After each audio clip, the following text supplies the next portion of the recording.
Simulation is another great place that we can apply this.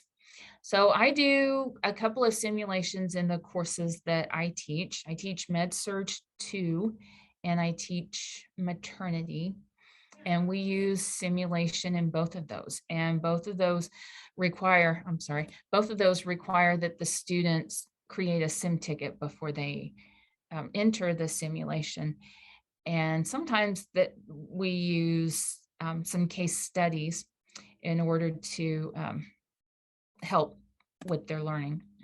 And so I've used a simulated case study or created one on here as well that actually replaced some of their clinical time for COVID. We did that in 2020, and I created a COVID case study, and they could get on Nursing Central and look up their information. There's also some case studies that they're working on integrating in Nursing Central as well. During the simulation itself, they can also use it to look up and reinforce information that they might be seeing. Maybe there's patient teaching and they want to look that up quickly, or a medication that they have done some research on and they need to look up again, maybe the rate of something or the proper dose.